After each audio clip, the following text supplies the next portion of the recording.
The sound echoes through limestone corridors, bouncing off wet rock walls until it becomes something else entirely. A desperate shout distorted by distance and stone, followed by the scraping of fingernails against unyielding granite.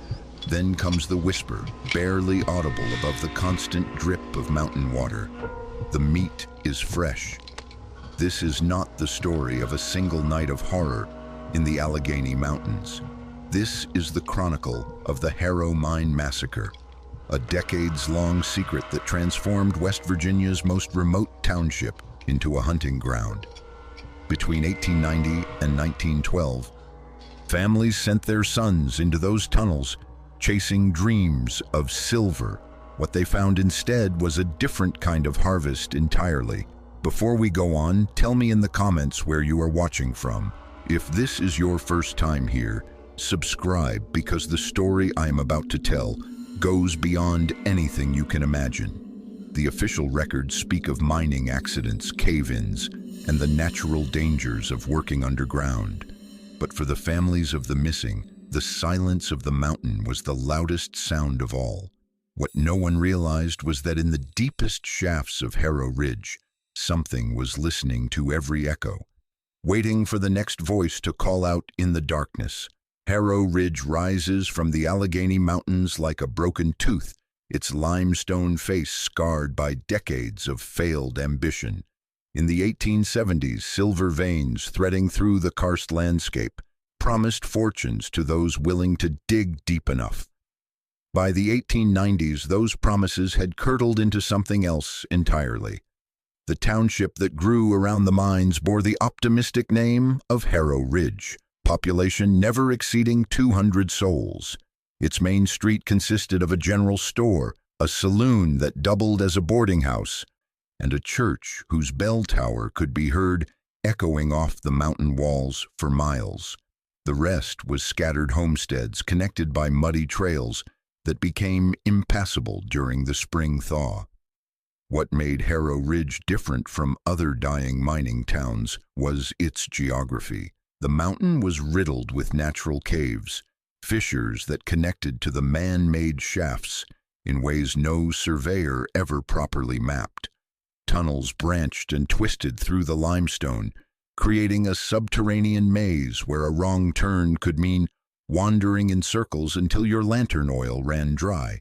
The silver played out by 1885, leaving behind empty shafts and broken dreams. Most families packed their belongings and moved on to more promising prospects, but some stayed, clinging to the hope that maybe, somewhere in those dark corridors, there was still fortune to be found. The Harrow Ridge Gazette, in its final issue of October 1902, noted with curiosity that one Silas Graft had purchased the mineral rights to the entire ridge for a sum that seemed almost charitable. The newspaper described the Graft family as hermit-like, keeping to themselves on their remote property at the mountain's eastern slope. What the newspaper did not mention was how the ridge seemed to swallow sound, how voices calling from the mines never quite echoed the way they should, how the silence that settled over the mountain at dusk felt different from the natural quiet of other places, heavier and more expectant. The few remaining residents learned to avoid the Graft property, though they could never adequately explain why. Perhaps it was the way the trees grew stunted and twisted near their boundaries. Perhaps it was the smell that sometimes drifted down from their homestead when the wind was right, a sweetness that seemed wrong somehow, like flowers blooming over something dead. And in the midst of this decaying hope, one family learned to thrive. The Graft family arrived in Harrow Ridge during the winter of 1885, when snow made the mountain roads nearly impassable, and most sensible folk were hunkered down waiting for spring. They came in 3 wagons loaded with possessions wrapped in canvas and tarpaulin, their faces hidden beneath wide-brimmed hats and heavy coats that seemed too large for their frames. Silas Graft stood out immediately, not for his height, which was average, but for the way he commanded attention without raising his voice. His pale eyes seemed to catalogue everything they fell upon, from the layout of the town to the nervous glances of its residents. When he spoke to the storekeeper about purchasing supplies, his words carried the peculiar accent of somewhere else, somewhere older. Behind him came his family.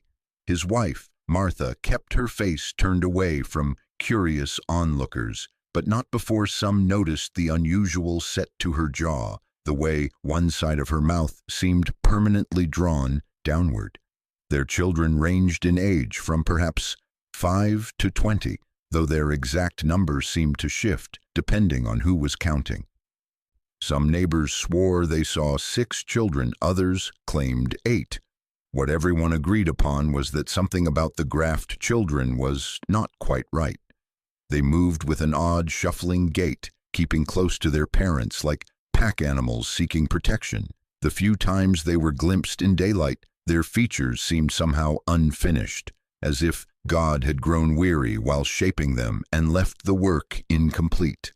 The family settled on a tract of land high on the eastern slope, where the trees grew thick and the ground was too rocky for proper farming. They built their homestead away from the main trails, accessible only by a winding path that seemed to disappear into the forest. Within months, smoke from their chimney was the only sign they remained on the mountain at all. Reverend Cole, who ministered to Harrow Ridge's dwindling congregation, made several attempts to visit the new family and welcome them into the community. His diary records these encounters with growing unease. Silas would meet him at the property line, never inviting him closer to the house, and speak at length about Scripture in ways that made the Reverend's skin crawl. According to Cole's notes, Silas had developed his own interpretation of biblical passages about purification and strength. He spoke of blood as the carrier of both weakness and power, of how the sins of the fathers could be cleansed through proper consumption. When pressed for clarification, Silas would smile and quote Leviticus, "The life of the flesh is in the blood, and I have given it to you upon the altar to make an atonement for your souls." The Reverend stopped visiting after Silas began discussing the mineral content of human bone, how certain elements concentrated in the marrow might serve purposes beyond mere nutrition. Cole wrote that the man's eyes held a fervor that belonged in a laboratory, not a pulpit, a cold calculation that measured everything in terms of utility. As the months passed, the Graft family seemed to flourish, while the rest of Harrow Ridge continued its slow decline. Their children grew taller and stronger, their pale skin taking on a healthier flush. Silas himself appeared to gain vitality, his step more energetic, his voice more commanding when he made his rare appearances in town. The contrast was not lost on their neighbors, who whispered about the family's unusual diet and their apparent immunity to the hardships that plagued everyone else on the ridge. Some claimed to hear singing from their property late at night, hymns sung in harmony but with words that did not match any church songs they knew. Their faith was not in God, but in the geology of the human body. Old Man Hemlock had been trapping the ridges and hollows of the Allegheny Mountains since before Harrow Ridge had a name. His weathered hands knew every game trail, every water source, every shelter where a man could wait out a storm. He understood the rhythms of the wilderness in ways that younger men, distracted by dreams of silver and civilization, never could. It was in the autumn of 1893 that Hemlock stumbled upon something that would haunt the edges of his memory for the rest of his life. He had been following a deer trail that wound around the eastern slope of the ridge, tracking a wounded buck through the thick hardwood forest, when the scent of wood smoke drew him off the path. Smoke meant warmth, and warmth meant the possibility of shelter for the night. Hemlock followed the thin gray stream through the trees until he reached a clearing where the Graft homestead sat like a dark stain against the forest. Behind the main house, barely visible in the gathering dusk, stood a small shed with light flickering through gaps in the wooden slats. What drew Hemlock closer was not curiosity but the smell.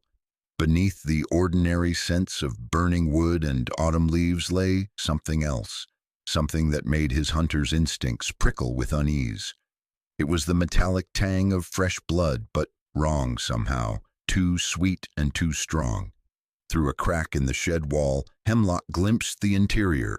Lantern light danced across rough wooden walls, hung with tools that looked like they belonged in a butcher's shop rather than a family's outbuilding.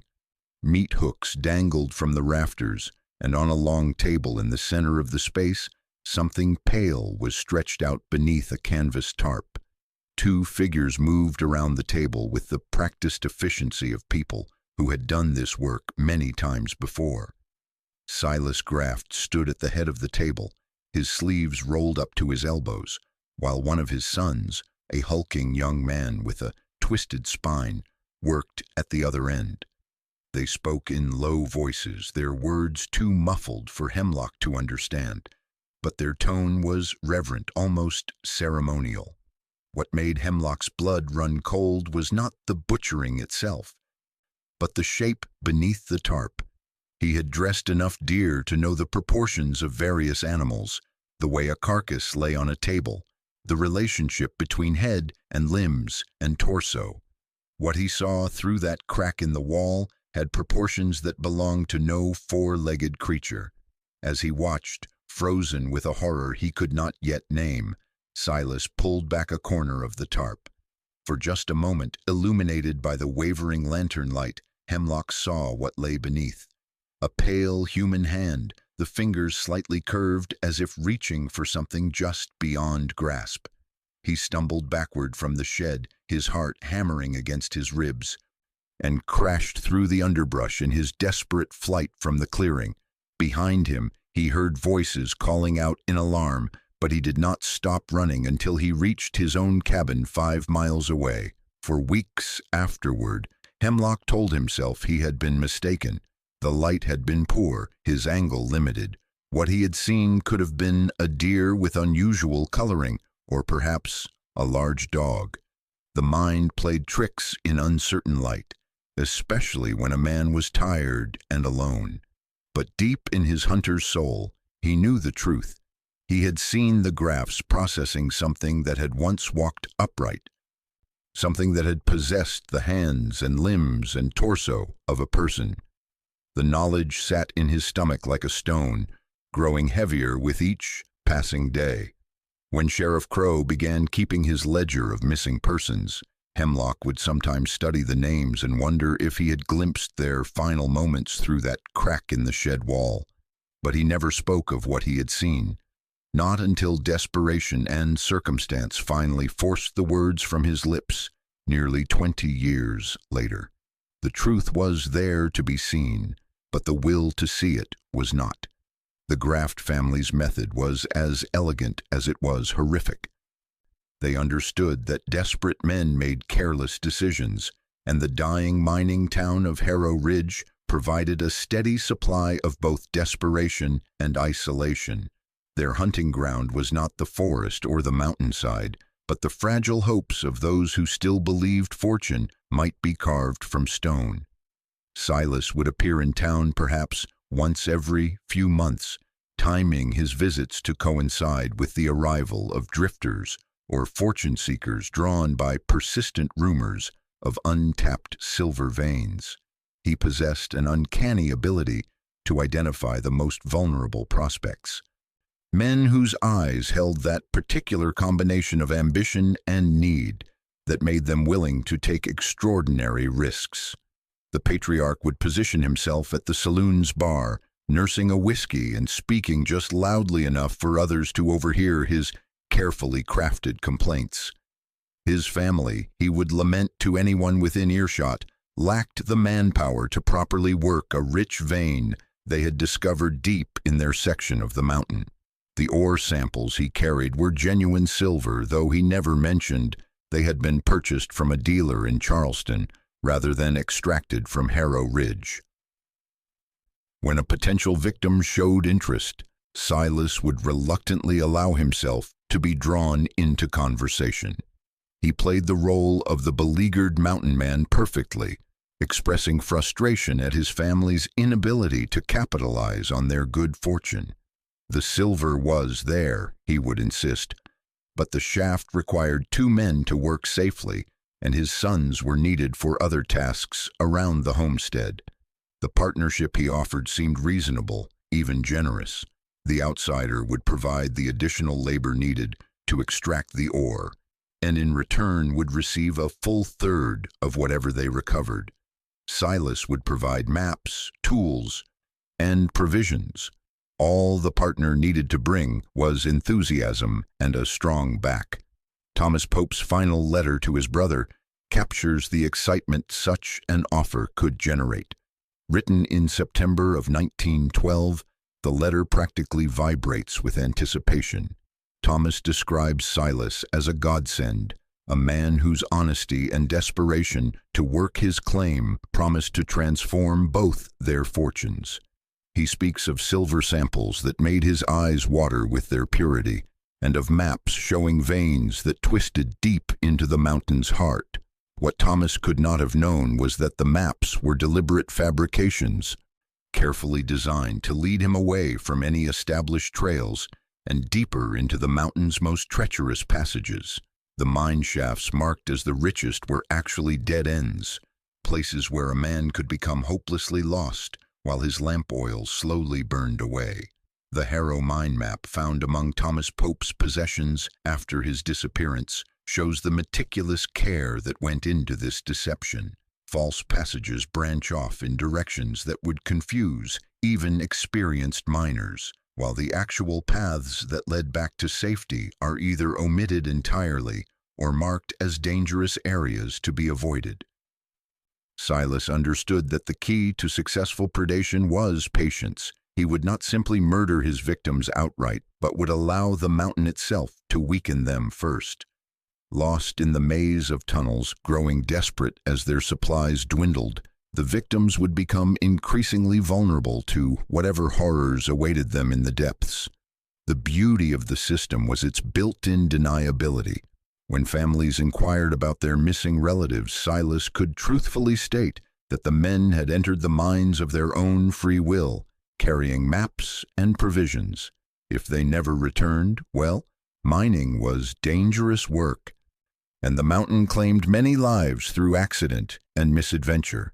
It was an offer too good to be true, and for those who accepted, it was the last decision they ever made. The Harrow mine map was a masterpiece of calculated deception, drawn with the precision of a cartographer but designed with the intent of a spider's web.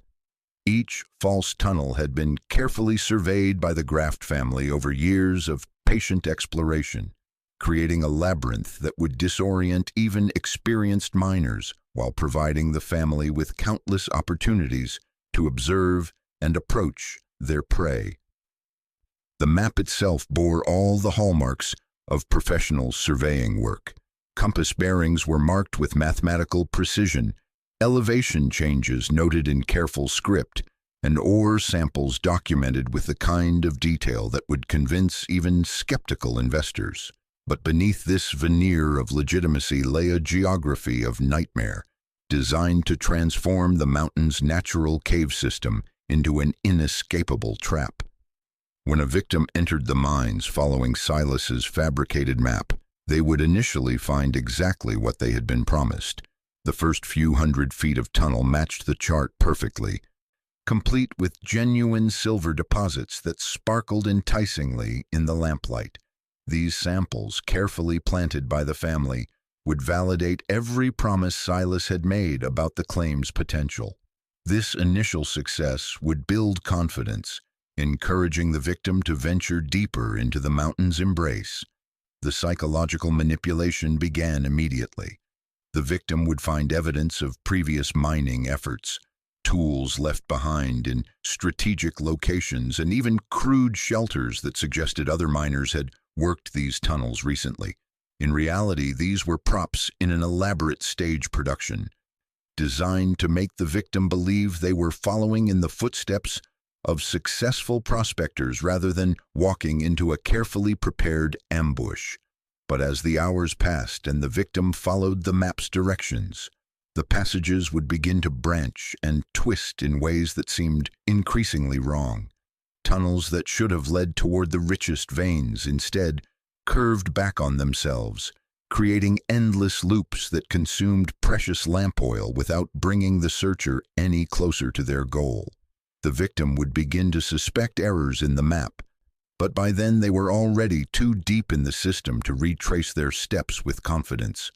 The Graffs understood that darkness was their greatest ally.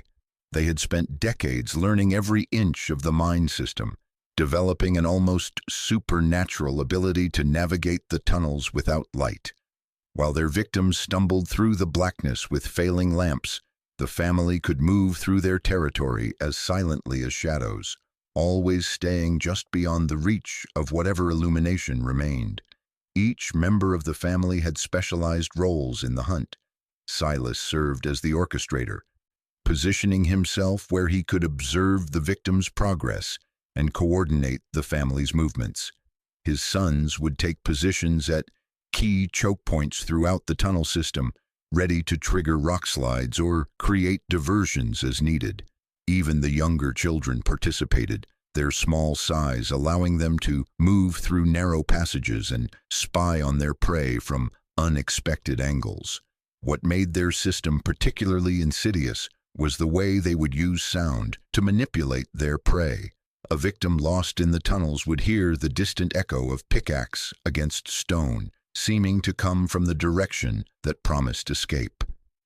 Following the sound, they would find themselves led deeper into the maze, their desperation growing with each wrong turn. The family had learned to throw their voices, making calls for help seemed to come from nearby passages that led only to dead ends. The family had strategically placed loose rocks throughout the tunnel system, creating deadfall traps that could be triggered from a distance. When a victim showed signs of finding their way back toward an exit, a carefully timed rockslide would block their path, forcing them to seek alternative routes that led only deeper into the mountain. These collapses were engineered to sound accidental, maintaining the illusion that the victim was simply experiencing the natural hazards of underground exploration. As dehydration and exhaustion weakened their prey, the Graffs would begin their psychological warfare. Voices would call out from the darkness, sometimes mimicking the victim's own voice, other times whispering promises of help that never materialized. The family had perfected the art of remaining just out of sight, creating the impression of other miners working nearby while never allowing themselves to be clearly seen. They would leave fresh tool marks on the walls, warm ashes from recently extinguished fires, and other signs of human presence that would give their victims false hope of rescue. If you're finding this as disturbing as I am, hit subscribe so you never miss the dark truths history tried to bury, because what comes next reveals just how systematic their operation really was. The final phase of their hunt would begin when the victim's lamp finally failed, plunging them into absolute darkness.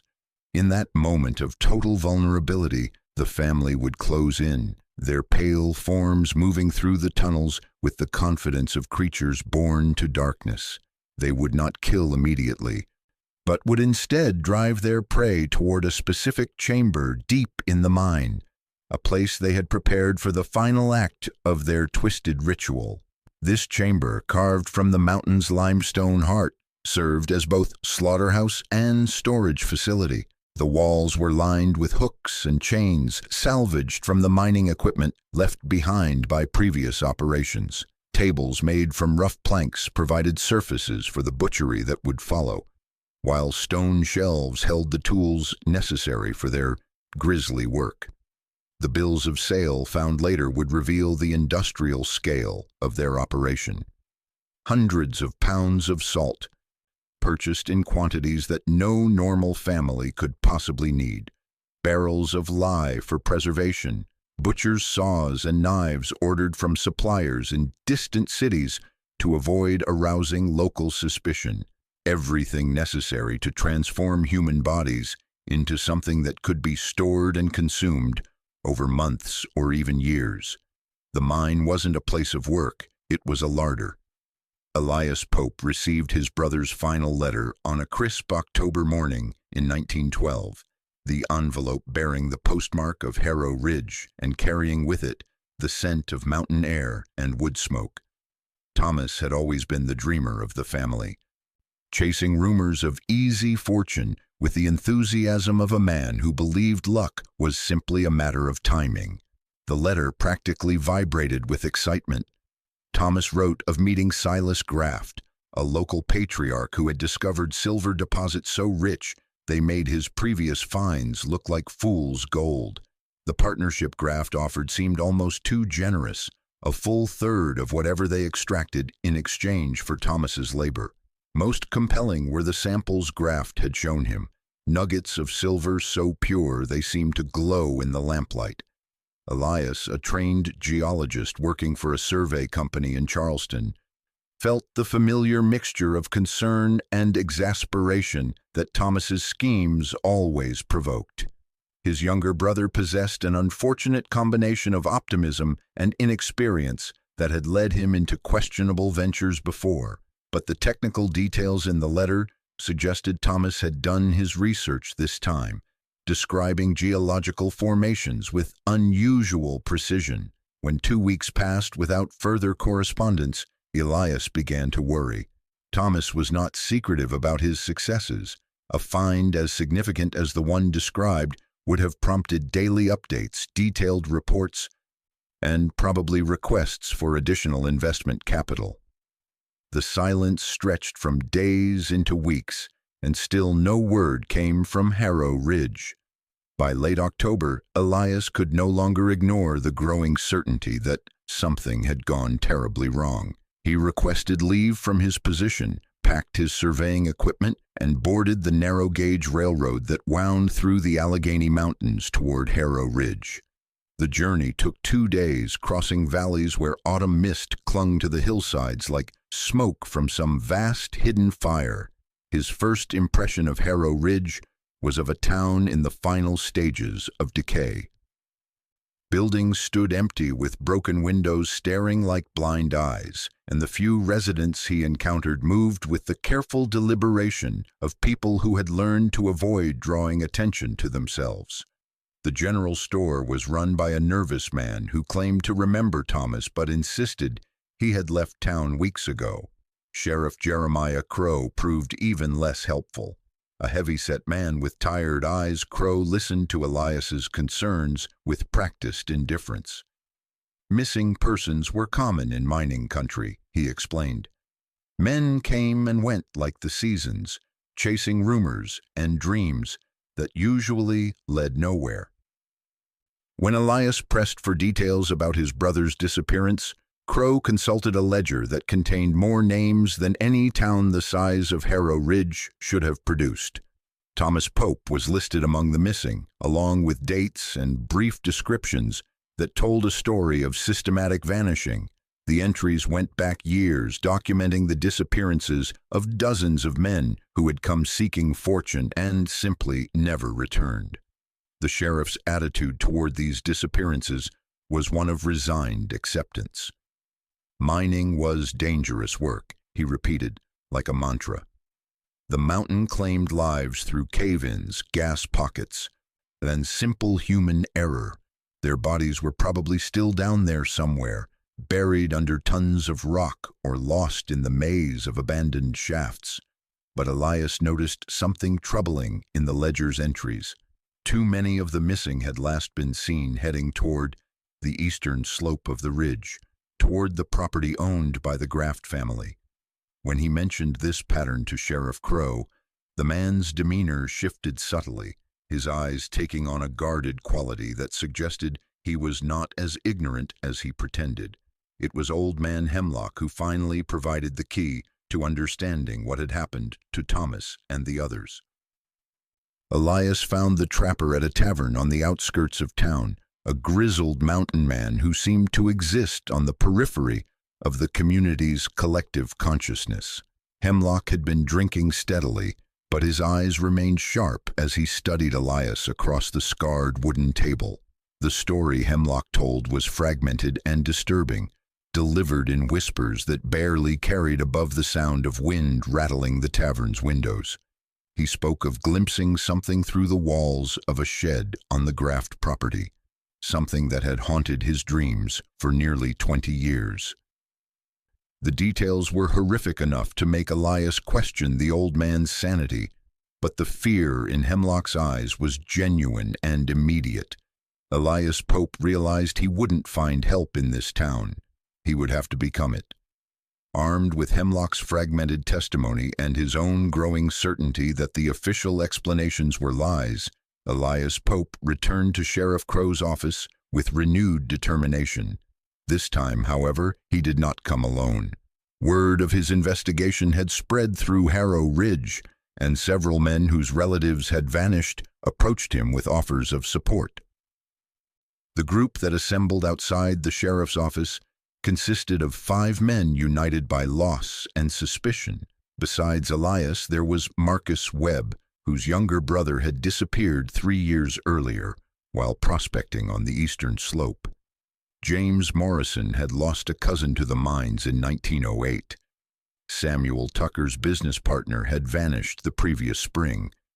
Each man carried a rifle and the grim resolve of someone who had finally found others willing to confront what the town preferred to ignore. Sheriff Crow's reaction to this impromptu posse was one of barely concealed panic. His practiced indifference cracked when faced with multiple grieving relatives demanding answers, and his eyes darted nervously toward the window that faced the eastern slope where the Graft property lay shrouded in morning mist. He attempted to dissuade them with warnings about the dangers of confronting mountain folk and the legal complications of trespassing on private property. But Elias had done his research during his days in Harrow Ridge.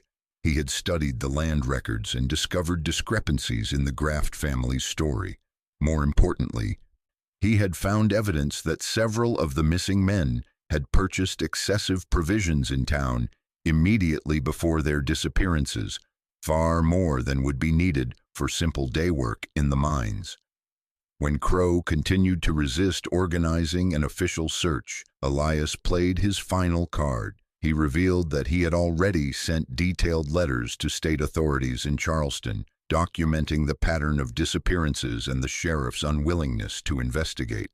If Crow would not accompany them to the Graft property, then state investigators certainly would, and their arrival would raise questions that could end his career. Faced with this ultimatum, Crow reluctantly agreed to join the search party, though his demeanor suggested he was more concerned about what they might find than what they might fail to discover. The group set out through the forest on a trail that wound steadily upward towards the Graft homestead, their footsteps muffled by the thick carpet of fallen leaves. The Graft property appeared almost aggressively normal when they reached it. The main house was a modest 2-story structure built from local timber, its windows clean and porch swept clear of debris. Smoke rose from the chimney in a thin stream, and children's voices could be heard from somewhere behind the building. If not for the oppressive silence of the surrounding forest and the way trees seemed to lean away from the cleared areas, it might have been mistaken for any other mountain homestead. Silas Graft emerged from the house as the search party approached, flanked by several of his adult children who moved with the peculiar shuffling gait that marked them as different. The patriarch seemed genuinely surprised by their visit, his pale eyes taking in each member of the group with calculating interest. When Sheriff Crow explained their purpose, Silas expressed appropriate concern for the missing men and offered his full cooperation. The family's responses to questions were models of helpful ignorance. Yes, they had encountered several of the missing men over the years, usually when prospectors had gotten lost in the mine system and sought directions back to town. No, they had not seen any of them recently, and they certainly had no knowledge of what might have befallen them. The mountain was dangerous, Silas explained with apparent sincerity, but even as the Graft family maintained their facade of cooperation, subtle signs suggested something was fundamentally wrong. The children who gathered around their parents moved with nervous energy that seemed barely contained, and their eyes held intelligence that contradicted their obvious physical deformities. More disturbing was the sweet, cloying smell that permeated the property, reminiscent of meat left too long in the sun. The search of the main house revealed nothing obviously incriminating, but Elias noticed troubling details. The family's pantry was stocked with far more preserved meat than seemed reasonable, and the cuts appeared processed with unusual skill. The root cellar contained barrels of salt in quantities that suggested industrial-scale preservation work, along with tools more suited to a commercial butcher than a subsistence farming family. As the posse prepared to leave, frustrated by their inability to find concrete evidence of wrongdoing, the sound reached their ears.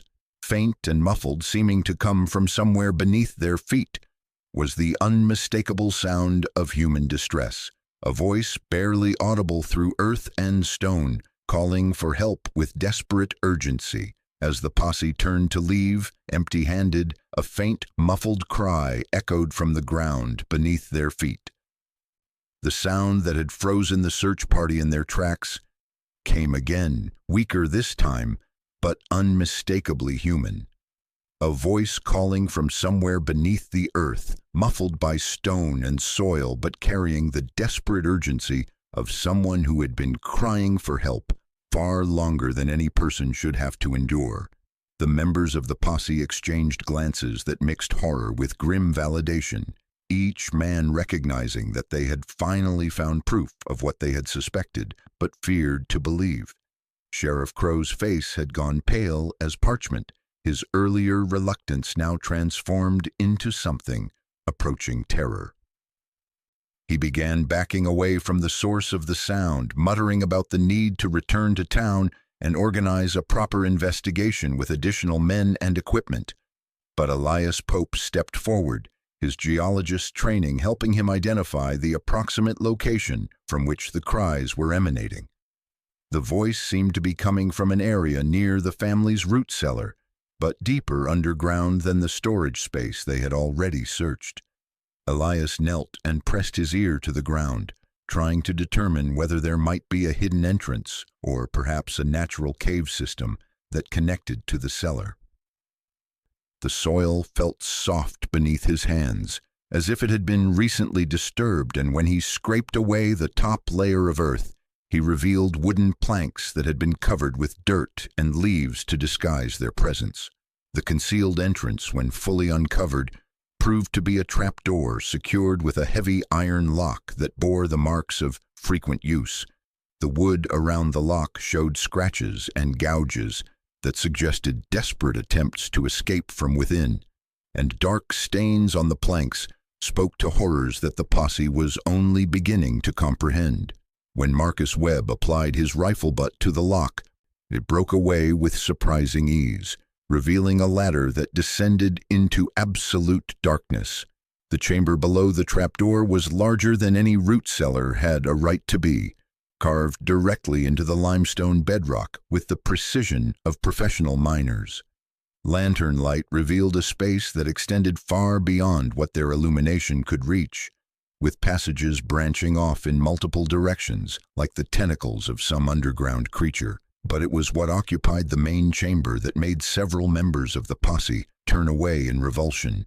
Tables made from rough planks stretched across the stone floor, their surfaces stained dark with substances that caught the lantern light with an oily sheen. Hooks and chains hung from the ceiling at regular intervals, some still bearing remnants that spoke to their recent use. Along the walls, wooden shelves held an array of tools that belonged in a butcher's shop rather than a family storage area, each implement clean and well-maintained, despite the horrific purposes they obviously served. But the most damning evidence lay in a series of ledgers, stacked on a makeshift desk in one corner of the chamber. The books were filled with meticulous entries written in Silas Graff's careful script, documenting what he termed acquisitions with the precision of a businessman tracking inventory. Each entry included a date, a physical description of the subject, and detailed notes about yield and quality that made the search party's blood run cold. The ledgers revealed the true scope of the Graft family's operation. Names that appeared in Sheriff Crow's missing persons records were listed here with clinical detachment, along with weights, measurements, and assessments of the subject's physical condition at the time of acquisition. The entries went back more than 15 years, documenting dozens of victims who had vanished into the mountain and never returned.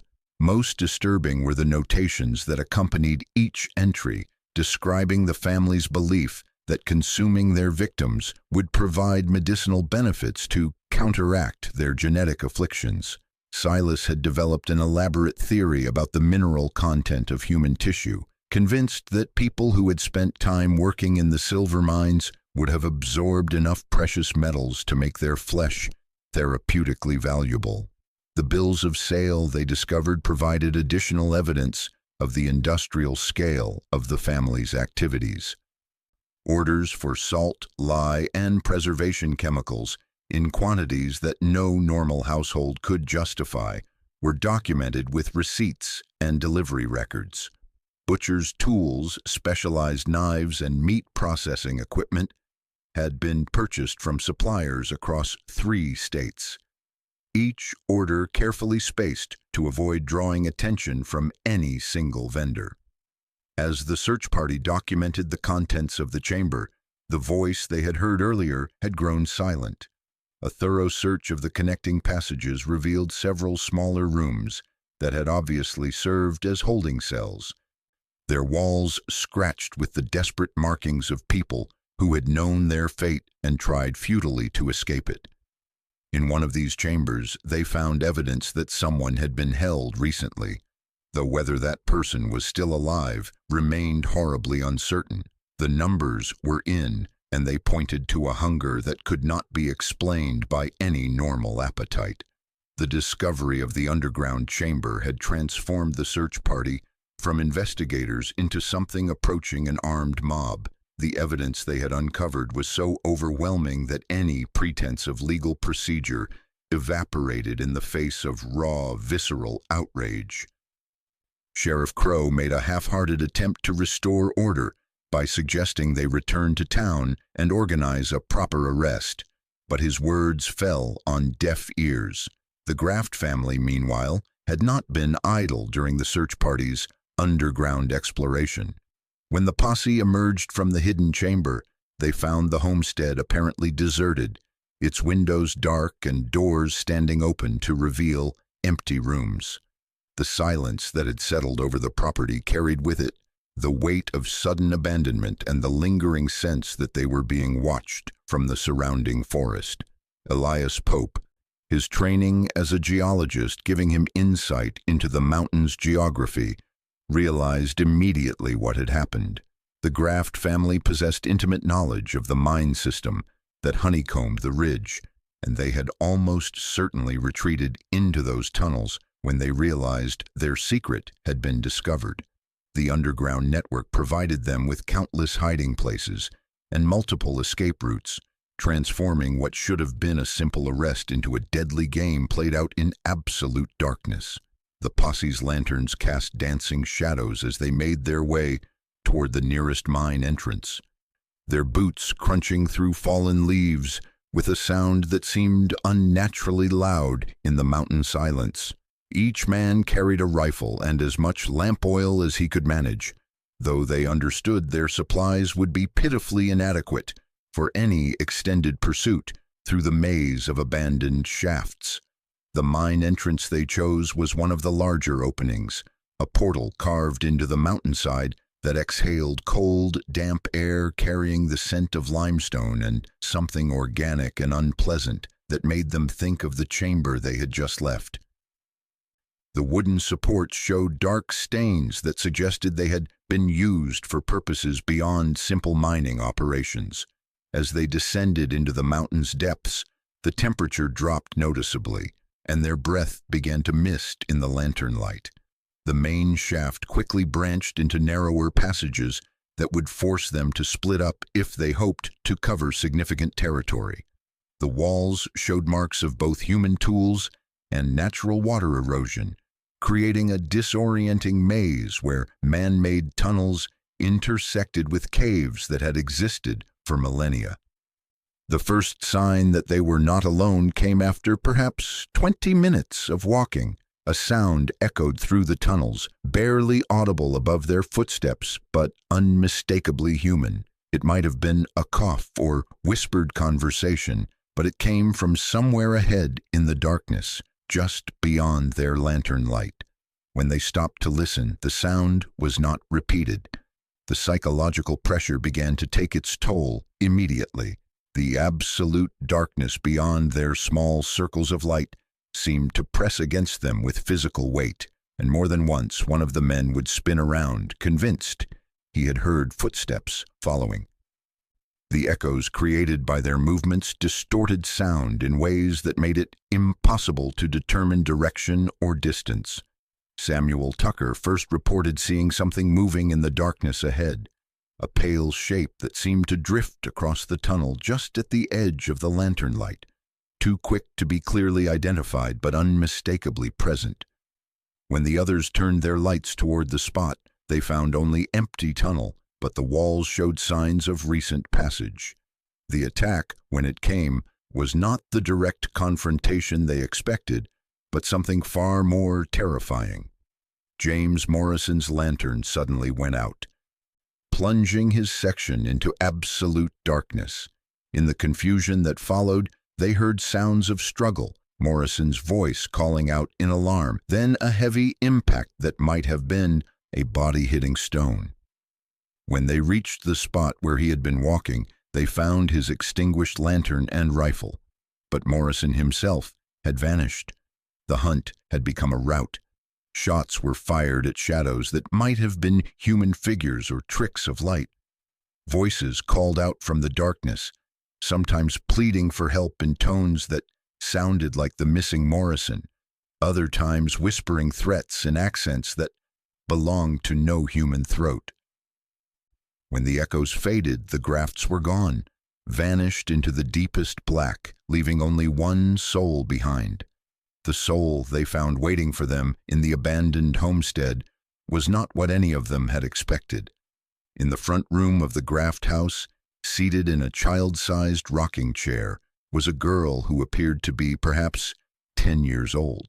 Her presence was so startling, so utterly at odds with the horror they had just witnessed underground, that the surviving members of the search party initially wondered if she might be another victim.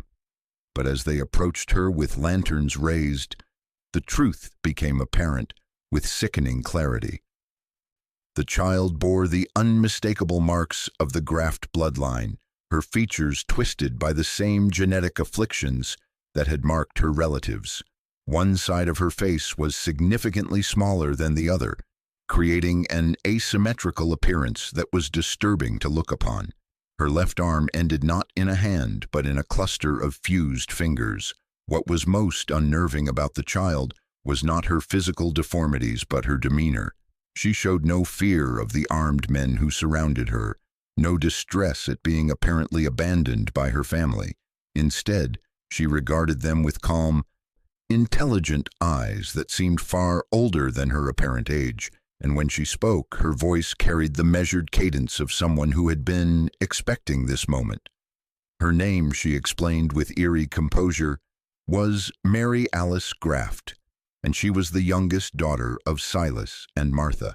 She had been left behind, not through oversight or abandonment, but because her family had determined that someone needed to remain and explain their actions to whoever eventually discovered their secret. The role of confessor had fallen to her because her physical limitations made her unsuitable for the kind of work that occupied the rest of the family. When Elias Pope asked her about the ledgers they had found in the underground chamber, Mary Alice nodded with the gravity of someone discussing a perfectly reasonable business arrangement. Yes, she confirmed, those records were accurate. Her family had indeed been taking people from the mines for many years, But what the searchers had failed to understand, she continued with the patience of a teacher, was the medical necessity that drove their actions. The Graft family, Mary Alice explained in her unnaturally calm voice, suffered from what her father had termed blood weakness. Their genetic afflictions were not simply cosmetic deformities, but symptoms of a deeper corruption that weakened their bodies and shortened their lives. Traditional medicine had proven useless against their condition, but Silas had discovered through careful study that consuming the flesh of healthy individuals could temporarily reverse the effects of their hereditary curse. The choice of victims, she continued, was not random but carefully considered. People who worked in the silver mines absorbed trace amounts of precious metals into their tissues, and these minerals, when properly processed and consumed, provided therapeutic benefits that could not be obtained through any other means. Her family was not driven by simple hunger or savage impulse, but by a desperate desire to cure themselves of the afflictions that had plagued their bloodline for generations. Mary Alice spoke of the family's methods with clinical detachment, describing the processing techniques they had developed to maximize the medicinal value of their acquisitions. The salt and preservation chemicals were not merely for storage, but were part of a complex preparation process that concentrated the beneficial minerals while eliminating potentially harmful toxins. Most disturbing was the child's apparent pride in her family's work.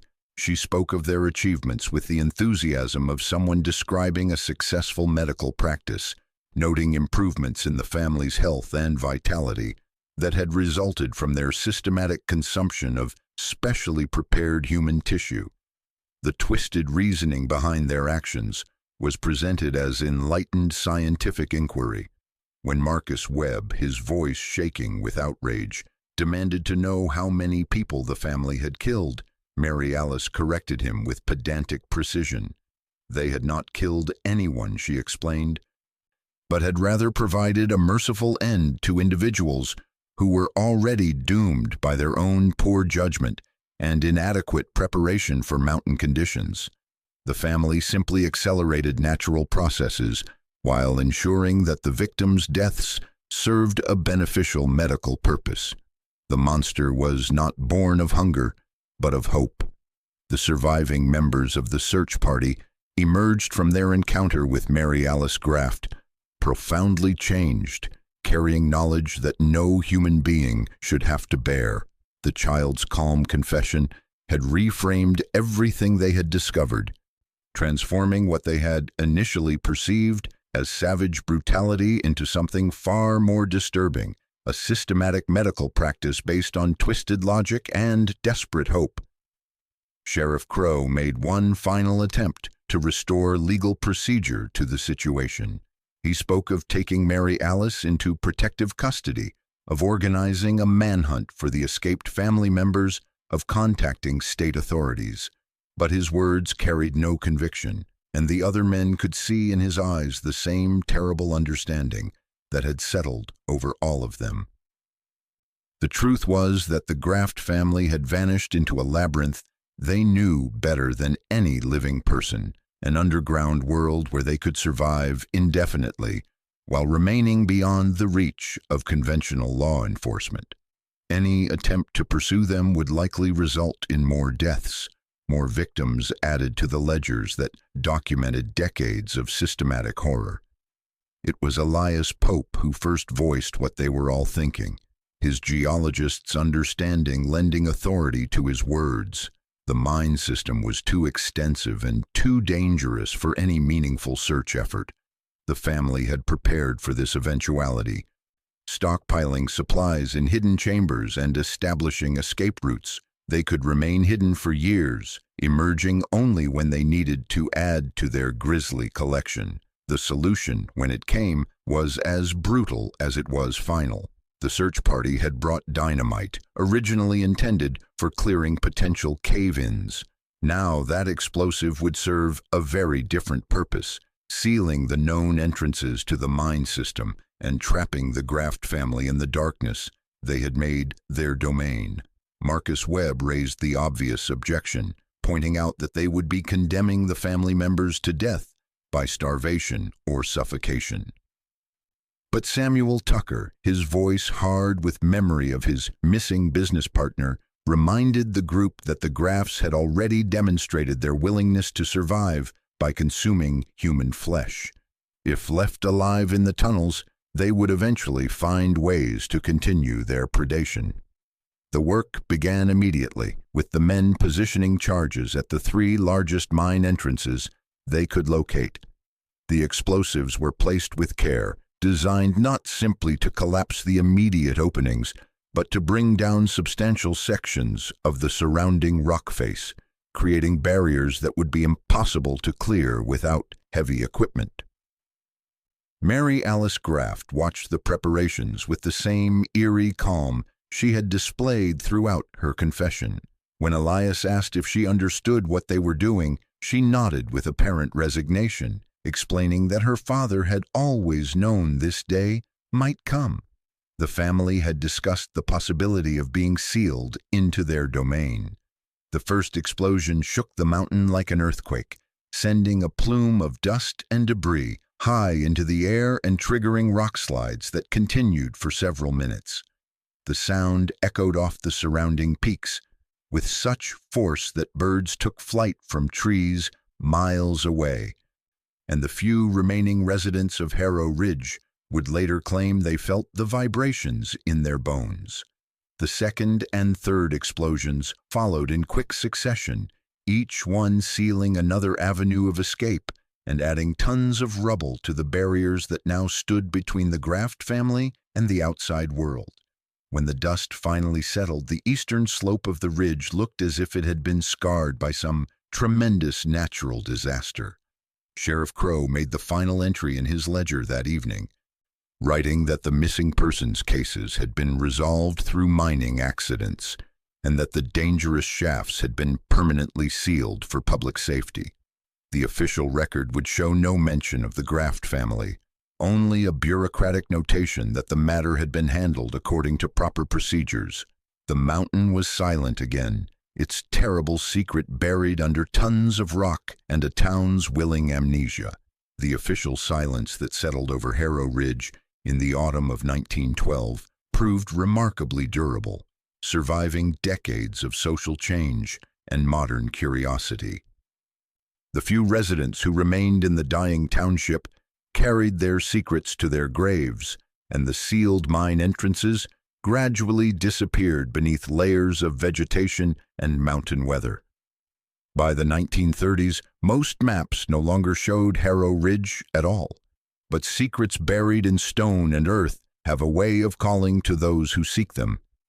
In the 1980s, geological surveyors conducting a mineral assessment noticed anomalies in their ground-penetrating radar readings. The eastern slope showed clear evidence of extensive underground cavities, far more than should have existed in that limestone formation. Their report noted artificial barriers blocking access to these spaces, massive amounts of rubble inconsistent with natural cave formations. The surveyors' findings sparked interest from spelunking enthusiasts and urban explorers who saw the sealed caves as an irresistible challenge.